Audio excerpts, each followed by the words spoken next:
Extra time.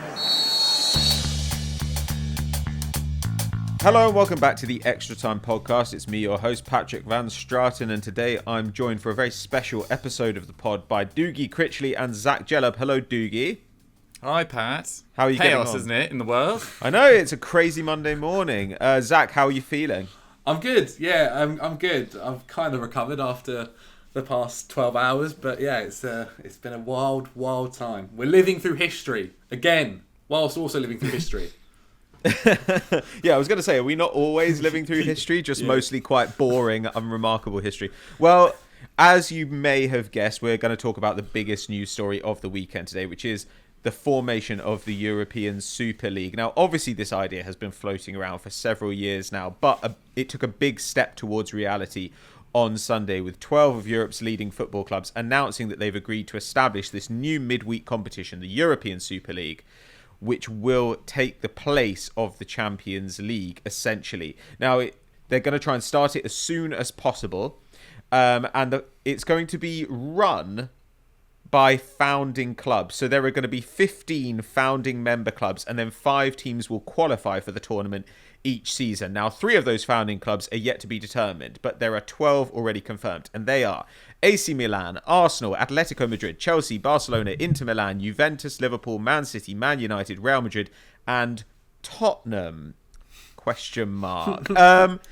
So obviously the notable absentees here are Bayern Munich, Borussia Dortmund, Paris Saint-Germain, those kind of teams. And the stated aim of this is to create some financial stability after pretty much every club in the world has had their finances gutted by the coronavirus crisis. But really it's a response to the potential reforms to the Champions League. Now, UEFA were due to meet this morning to talk about those reforms, which are going to see the tournament increased to 36 teams, almost double the number of matches from 125 to 225. And actually, they were already going to make a concession to these big clubs. They were going to start factoring coefficient into qualification, which basically meant that if you weren't very good now, but you were a quote-unquote historically significant football club, then you would have a better chance of getting into the Champions League. So teams like Arsenal and AC Milan, who've been pretty bad over the last decade, would have a much better chance of getting into the tournament than teams like Leicester, who have been significantly better.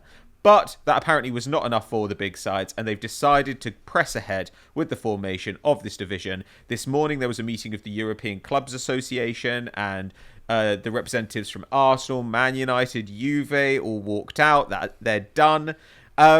Guys, Zach, I'll come to you first. What is your initial reaction? Because we could talk about the facts, and we are going to talk about the facts to some degree, but to be honest with you, people can go and look up like the financial setup and everything, and to be honest, it's still pretty woolly at the moment.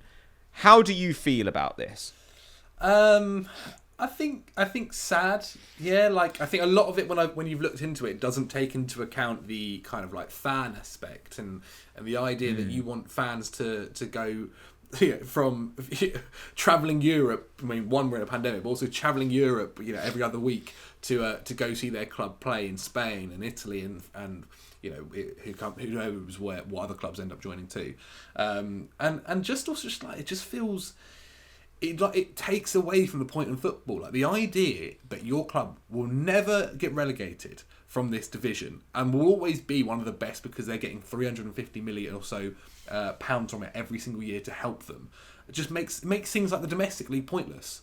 What's the point in finishing 7th or 10th or 12th or 2nd? Like the only point would be winning it. If you finish anywhere else, like there's no point to it because it doesn't matter. Like you're still in the equivalent of the Champions League, the European Super League, and I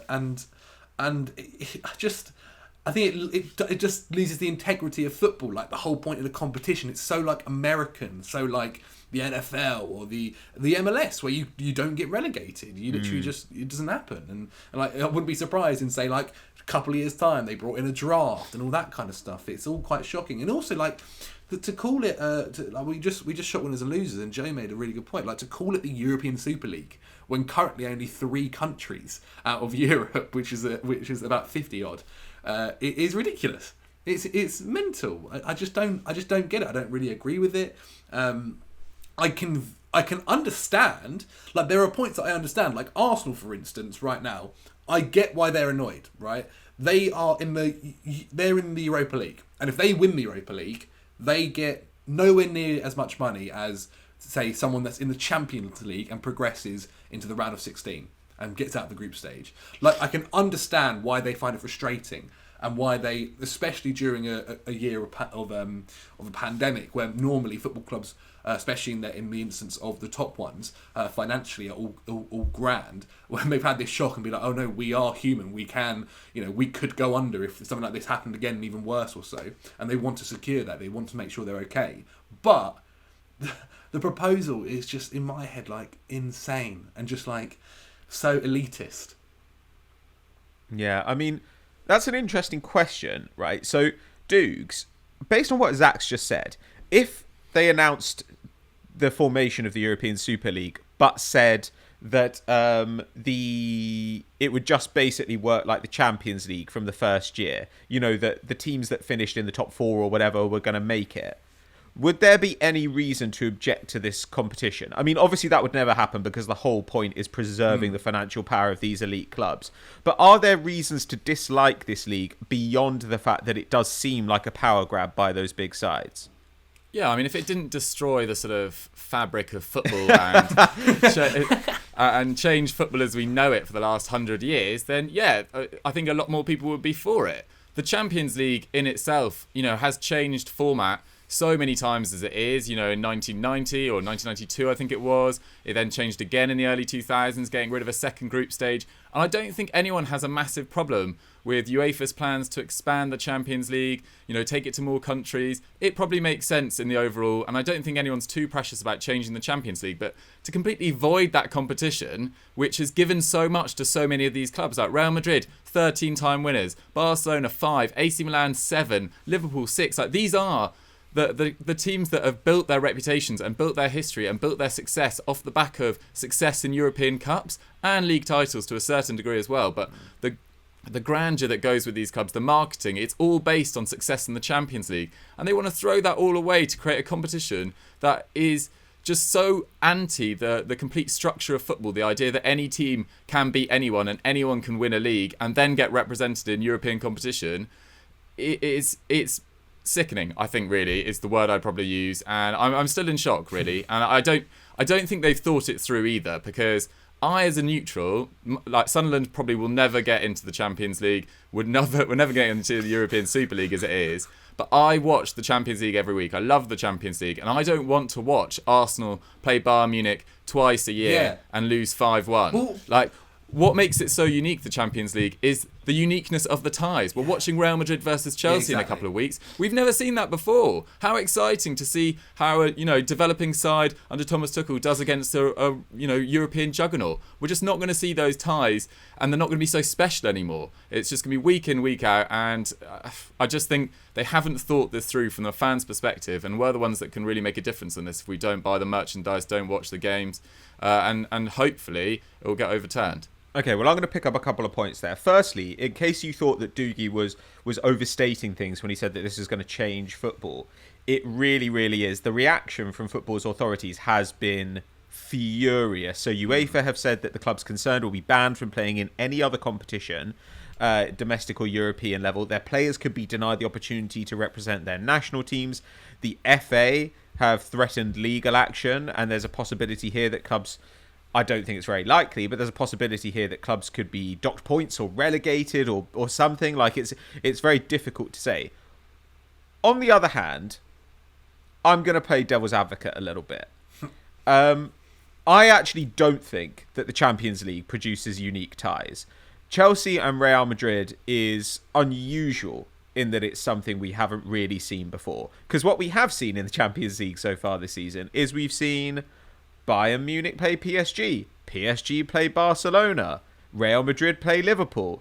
Like, these are extremely familiar fixtures. And your cited example of Bayern Munich beating Arsenal 5-1, that's because we've seen that happen like 5 times. Yeah. But those ties in the Champions League, they've got there on merit. Like, PSG deserved to play Bayern Munich. Chelsea deserved to play Real Madrid. None of these sides have done anything to deserve to be in this Super League. I agree. But that's a separate question from whether it's going to be repetitive. Like, I completely agree. Like, I think that if you're going to have a European competition, it should be a competition for the teams that are currently the best in Europe. And that means the teams that finish in the top 4 or whatever of their respective leagues. So should Arsenal be there? No. Should Leicester? Yeah.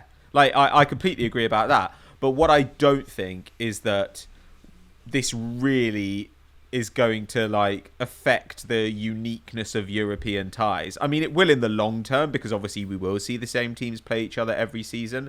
But in the short term, I think a lot of this stuff would be kind of new. Like, I mean, we don't really get new fixtures in the Champions League basically ever. I think the Champions League is quite boring. So that's my other issue. And I do think that there's something to be said here about UEFA being hypocrites. For sure. Yeah, because Massively, UEFA brought in financial fair play, in 2005 or whatever, or said they were going to bring it in. And certainly a team like Arsenal made plans for the future based on the advent of financial fair play.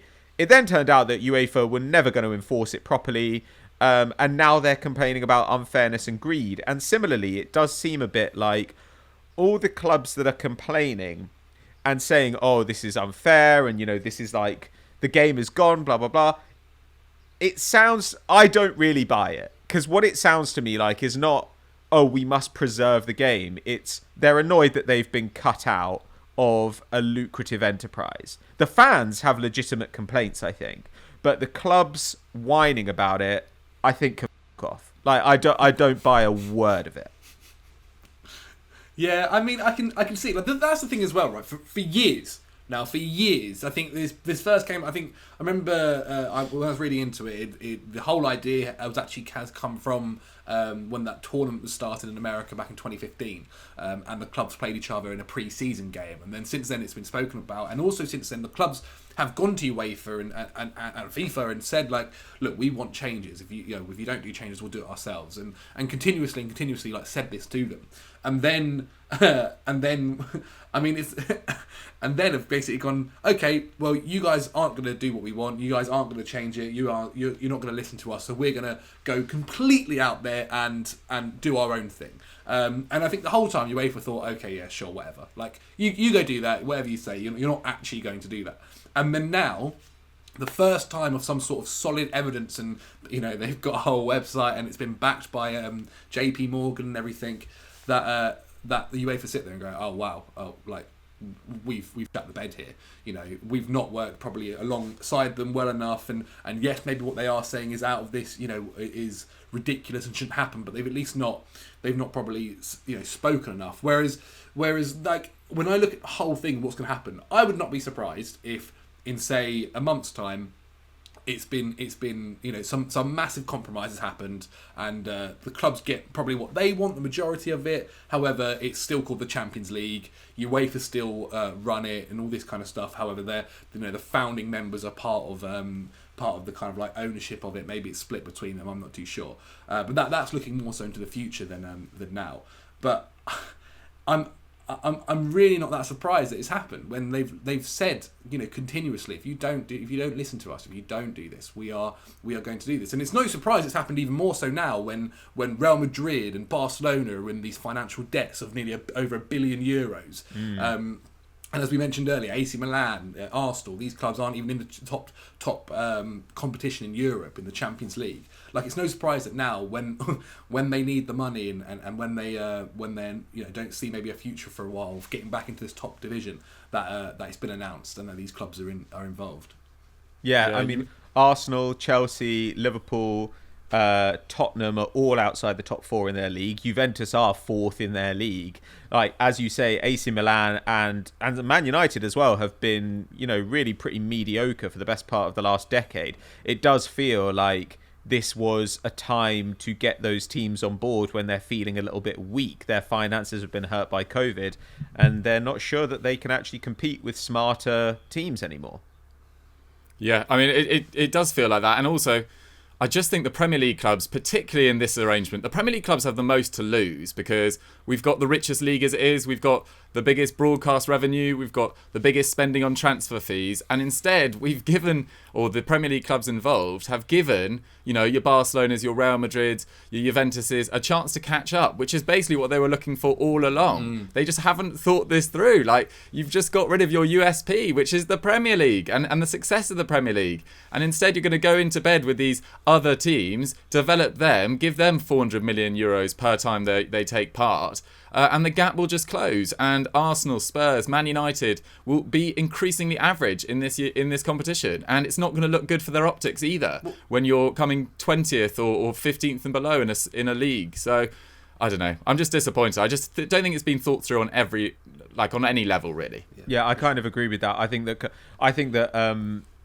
a lot of fans of historically big clubs are going to enjoy football a lot less when instead of winning 30 of their league games in a season, they're losing more than half. Yeah. You know, like if Arsenal fans think that they're not enjoying football now when they're ninth in the Prem, wait until they're conceding 6 goals every week because they're playing sides that are way better than them. It's just not plausible. But I think Zach's right. There's going to have to be some sort of compromise here because there's absolutely no way that players are going to go and play for these clubs if it means they can't play for their national teams, for example. Yeah, no, exactly. And that's the kind of step that we haven't got to yet, right? So, for instance, when we're recording this, Liverpool play Leeds later today. Jurgen Klopp is so against this. He's mentioned so many times that he doesn't like it. He said before that, you know, the idea that Liverpool play Real Madrid like 10 times in a couple of years is mental. Like, it's like, where's the fun in that? Thomas Tuchel's got to speak to the press today about his game against Brighton tomorrow. Like, the questions like will be there, and that's when I think that's when we'll really see it. For instance, so like when these managers have to talk about it, and the difficulty is whether these managers are able to say how they feel or say the answer that the club want them to say. Klopp has already come out before and said that he doesn't like this, so I would assume he will come out and continue to say that, even if Liverpool are in it. As for Tuchel, like, I'm not too sure. I mean, the Zinedine Zidane and Koeman, like these guys, once their press conferences come, like they'll have a lot to answer for, especially Real Madrid. Like Florentino Perez is the president, he's the whole head honcho of it all. And so then it will become to the players, right? After the managers, it will be the players, and that's where we might be able to see a lot more of, because currently at the moment I think it feels like as fans it's just going to happen, like it's done. Whereas once I think we see a little bit more stick from the managers and players, and they may also get told the answer, like say no comment, like don't really give a proper answer yet, that it's still being developed and all that kind of stuff, which is probably what will happen. But it will take a few managers and players to maybe stand up and be like, look, I don't agree with this. I don't understand it as well. Like, I'm almost certain that the majority of players had no idea this was happening and have just woken up today and been like, "Oh, brilliant! Like, we got to go deal with this now." So I think that'll be the next step, and that's where we might see a little bit more like, "Oh, okay, it might not seem as like it might not work as well as I think the head honchos are hoping." Yeah, it's the managers that hold the key for me, because there's far less of them. There's, 20 elite managers, whereas players, you'll always find players that want to play for the biggest clubs in the world on the highest wages, even if they can't represent their national team at World Cups. Like, I think that's quite a small factor for a lot of players. Take a Robert Lewandowski, who's never going to win the World Cup or the Euros with Poland. I'm not trying to make him out. I could have used any player. I'm not saying he's particularly greedy or anything like that. I think he'd still want to play in the European Super League and have a chance at trophy that way than play for Poland. That is just an example. So what we basically need is managers to take a stand against the European Super League. And it's interesting that this morning in the the coverage of Jose Mourinho's departure from Spurs, some people are reporting that he's been fired over making a stand against the European Super League. But for me, I feel like that's a great distraction tactic from Jose. Yeah, exactly. Total rubbish. Because, I mean, he was on his last legs as Spurs manager. You know, the results weren't good enough from November time. So it suits him to say, I've been fired over making a stand. So, yeah, I think it'll be very unlikely for many managers to come out and criticise this idea when their owners, their bosses, effectively, have been so crucial to the formation of the whole thing. It's the most Spurs have done the Mourinho tactic there. Let's do something else. Let's also say let's say something mental. So that we're not speaking about the bigger problem here, which is the European Super League. Yeah, and fans are furious with us, so let's go ahead and give them something that they've wanted for ages. I mean, the concern is a little bit that it will. I don't really care about the clubs or the managers. I don't really care about other clubs. I do care about the players, though, and I do worry that this is going to screw over the players because, and I felt this way also about the idea for Champions League reform. To be honest with you, because it does just seem that everyone's reaction to how can we make more money is play more games. And I was adding up the fixtures here, and in the Super League, basically the way it works is there are 2 groups of 10 clubs each. They play each other home and away. This starts in August and runs till May, so you're just in 2 leagues for the entire duration of the year. And if you finish in the top 3 in your 10-team group, you go through to the quarters. But then there are places for the teams that finish 4th and 5th. They're going to play each other in playoffs, which means that if you're in a league where you play 38 games in a season, like La Liga or the Premier League, and you go the whole way in the Super League, having gone through the playoffs as well, then when it gets to the end of the season, you've played 63 games without even getting into domestic cup competitions. Oh my lord. That's so many games. And there's also talk, it was buried in the announcements from these elite clubs, that there will probably be some sort of spending framework in the European Super League. This actually kind of goes back to what Dougie was saying about Premier League teams potentially giving up a bit of a financial advantage over some of the other teams around them. So I'm a bit concerned that we might end up with a salary cap and huge numbers of games, and we just see a bunch of players getting paid less than they otherwise could on an open market, and probably dealing with long periods out due to injury, because bear in mind we've just had a compressed season because of COVID. We're going into the Euros, another compressed season, a World Cup, and at some point in there the European Super League is meant to start. These players are never going to get a break. There are going to be people whose careers get ended because they, pick up a horrible injury, and that's it. It's really worrying. Well, this is where hopefully you assume that players look into this and they do realise that actually this isn't for me, and there's not necessarily, there is a kind of players union, but not like an official thing or whatever. But maybe they do come out and they say, look, we're not going to be a part of this. We're not going to do this. Like, I don't know the contract. Like, no one knows the contractual agreements between the clubs and the players and what means what, and if anything there's a loophole or whatever. That's something that will come down, that we'll see over time. But the players do need to, I agree with you that the managers are the bigger ones because they are the key kind of guys. But say, for instance, Cristiano Ronaldo comes out and goes, I don't want to do this. Massive, huge. It's a few other players, Paul Pogba and maybe, Mason Mount or whatever. They're just names that I've plucked out of my head. They come out, the key players, the guys that maybe the tournament would look to promote the tournament around with. These guys come out and say, you know what, well, I'm not for this, I'm not doing this. It falls on its feet. What happens then, and what happens with whether it goes ahead and they then just can't play in it or they get sold, whatever, I'm not too sure. But there is a way that the players can also have a huge say here and do what they want. But the issue as well is any of the players that are in this and their clubs are paying their wages, it's difficult to do that because the club may then not pay your wages, which is unfortunate for them because that's obviously how they make their money. Yeah, it needs the right people really to take a stand. Again, like the manager thing, you need to be absolutely certain that you've got the power to stand up to your club. And there are relatively few people who feel that way because, of course, it is a short career and you kind of need to make the money while you can. An interesting thing, to go back to fan reaction to this, because I think that's something we haven't really spoken that much about yet, and to me it's kind of the heart of the matter. There's an interesting age disparity. So there was a poll conducted back in December last year, which showed a real split in how people felt about a European Super League. 48% of younger fans, I think these were fans under 30, said they would be happy about the prospect of a European Super League. Only 18% said they would be unhappy, By contrast, of fans aged 55 and older, only 10% were happy about the idea, while 2/3 were unhappy. And actually, when I've looked at the coverage of this, I have seen so much kind of whining from middle-aged ex-footballers, middle-aged pundits, and journalists, who seem to be the people who are most outraged about this, who see it as like a break from, I don't know, some sort of glorious history of the game, probably ignoring the fact that, as Dougie said, the Champions League has been reformed a million times within our lifetime, that the Premier League was seen in exactly the same light when that came into being, that it was like this ridiculous breakaway power grab by all the big sides. Dougs, what do you think that that fans are as angry about this as the kind of journalistic punditry class, and how do you think that this is going to affect actual supporters' enjoyment of football?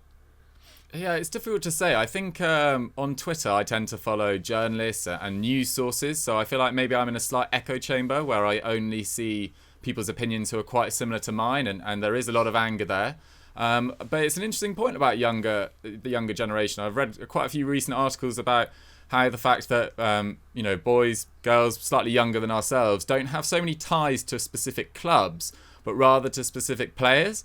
So they are fans of Ronaldo rather than Juventus. They're fans of Messi above all else before their love for Barcelona. So to see these, and we see it on football Twitter all the time, these these clashes between clubs really break down to, people analyse it as player against player. It's Haaland's audition for Man City, etc. So I think for a younger generation who aren't so tied to the concept of a league and the actual team, but they just want to see the best players play against each other in a sort of gladiatorial game every couple of weeks in a European Super League, I imagine a lot of the younger generation are quite enthralled by the concept of it, without maybe having the, I don't mean to patronise them, but maybe the foresight of how it's going to affect the rest of the football pyramid in all these countries around Europe, and how just smaller clubs are just going to be left behind. So, yeah, without meaning to sound patronising, I feel like if you're a true fan of the European Super League, you might not have considered the consequences and how uneven it's going to make football and the sport we love. Yeah, though on the other hand, again, we can go back to the hypocrisy issue, right? So like Charlie Austin has been complaining about this morning, saying, oh, football's no longer the working man's game, blah, blah, blah. And I think, like, weren't you making 100k a week at QPR? Like, and I'm sorry, but weren't the organisations denouncing these clubs as being greedy? Weren't they the ones who decided that it should cost 15 quid to stream one football match in the autumn during the coronavirus pandemic, when loads of people were furloughed or had been laid off? Like, I mean, I do get where you're coming from, but on the other hand, I do just think that, like, people are throwing every possible argument at the wall on this and ignoring the fact that this is really a continuation of a process that has been going on over the last 100 years of football no longer being a sport which has roots in communities, but being a business which seeks to create the maximum possible revenue for itself. I mean, sorry, just one final thing. I feel like the biggest outrage is the fact you can't be relegated from it. Yeah. Yes. Like if you got there on merit, and you could be relegated if you didn't perform well enough, I don't think a lot of people would have that many issues with it. If it was a fair system and that everyone had a chance of getting into it, if West Ham had a chance of getting into it in a few years' time, which they do slightly because there are those 5 spots, but there's not enough chance really. So if that was fixed in the agreement, I think there'd be a lot less outrage. But for now, I don't think it's ever going to sit well with most people. Yeah, to be honest with you, I kind of think this morning Real Betis have published like an updated version of the Spanish league table where they've put themselves in third because they've taken the 3 big clubs out. But to be honest, the Spanish league is super corrupt anyway in the way that it pays the big sides. And I don't really have an issue with those 3 clubs being decided, like, being kind of like it's been codified that they are the biggest teams in Spain, whereas in the Premier League it feels a bit more outrageous because Arsenal are rubbish, Spurs are terrible, Chelsea are on the up but had a bad first half of the season, Liverpool are outside the top 4. Like, it does just feel, it's so transparent in the way that it's like trying to find an alternative. It's a little bit like when you were playing football on the playground at lunchtime when you were a kid and you were like 5 goals down, but you shouted next goal wins. Like it's cheating. Like it's just a way of cheating because you know you're crap. Like because that's the thing. I think I completely agree with Dougie. Like if the idea that because that's the like as people that watch football enjoy an underdog story, they love that kind of stuff. When Leicester won the Premier League and all that kind of stuff, people loved it because it's the fact that a club with not a lot of money out of nowhere can go and do so well, and so like the fact that West Ham could play in Europe against Real Madrid, like it's a cool story. It's something which is really heartwarming and all that kind of stuff without going too mushy. But that's just not possible. Like it's really not like the idea that there's going to be 20 clubs and only 5 of them can change each year. Like it makes no sense in my head how that they thought that was like a good idea, and 15 of them are there every single year and just making money on money and profiting so much more than all the rest of the clubs. Like I understand they say that the money will trickle down, we're going to make sure the grassroots of football will be supported and all this kind of stuff, but like realistically it won't. Like it isn't now, it won't then. It's about how much more money can these 15 clubs make compared to everyone else, and I can't help but feel like there's no way it actually happens, and it's just like currently it's look, this is the worst case scenario right now. We could do this, and you guys can't do anything about it. However, we are willing to talk and make sure something happens. But I mean that's just in my own head. I don't really know whether that will actually happen. Well, it does feel a bit that way. I find it hard to believe, and it was kind of surprising this morning, when the clubs did walk out of the European Clubs Association and left. Didn't know that was a thing as well, by the way, 24 hours ago. Didn't know that was a thing. Well, that's because it's not interesting. But yeah, like I kind of felt with that, like, oh, okay, is this actually happening? Because my attitude all along has been, this is leverage. Like, this is leverage. You're like trying to get more money. And I don't know. The thing is, I feel less bothered about this because of the announced Champions League reforms. Because the announced Champions League reforms, I feel like, were basically just a version of this, but with UEFA's say-so. I was kind of a bit like, well, this is just the same thing. Like, I don't like the idea of like clubs getting legacied into the top tournament in Europe, and I don't like the fact that teams can like use the fact that they have huge global fan bases to just pressure UEFA into giving them more money. Like, I don't like that, but it feels like that's happening one way or another. So the fact that whether it happens in a European Super League or a new version of the Champions League, I guess I'm not that bothered either way, because either way it just feels stupid and corrupt, and like it's not actually going to be a fun tournament. And that's the thing, right, Dukes? Like, when you imagine this, do you feel any excitement about watching the European Super League? I feel zero. I feel none at all. I don't care. Yeah, I already tweeted it this morning. I don't think that the concept is something that interests me as a neutral at all. Whereas, the Champions League, I'm happy to change it. I just feel like the Champions League has gone through such a good period in the last few years in terms of some awesome results. Man City, Spurs, Ajax, Barcelona, Liverpool. Like these were epic ties that were created by a fair system where teams qualified for it on merit, and they got to that stage, and they slugged it out over 2 legs, and it created some of the most dramatic sport that I've ever watched, let alone football. And I feel like to throw that away and create some closed off bordered group is just wrong on every level for me. Agreed. Well, I think that's probably as far as we're going to get on this today. Like, I think that this story seems like it's likely to continue changing for at least the next 48 hours, and I still feel in my heart that Zach is right. Like, I still feel like you're correct. There's going to have to be something. It can't possibly be left this way. Players won't accept it. Like, you'd have to pay a player so much for them to give up a chance of, say, winning the World Cup. Which, I mean, you can if you're earning 350 million a year. Yeah, but on the other hand, like, but there's also morality. When you're a kid, you imagine winning the World Cup. Yeah, like you imagine winning the World Cup. Yeah, you do, and like and exactly like the Euros literally happening in like these guys. The Euros is meant to be happening in like 2 months, Like, what's going to happen here if this continues to go through and they're already like, they could theoretically just be like, okay, any of the players that are involved in these clubs, you're not going to the Euros, and like then it's even more of a bigger deal. But I mean, yeah, that's something that's like future. You just don't you can't really talk about it because you just don't know at this point. Well, I think the important thing to remember though is that if the Big Six get kicked out of the Premier League, then we'll get to play Sunderland twice a season again. And I did tweet that this morning. We will be closer to the Premier League. We're coming.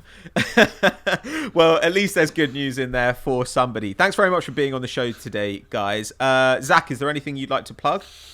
Why not check us out on Snapchat as well? We have a show that goes out there every single day talking about all the good stuff in football, and today talking even more about the European Super League. And Dougie, do you have anything you'd like to plug?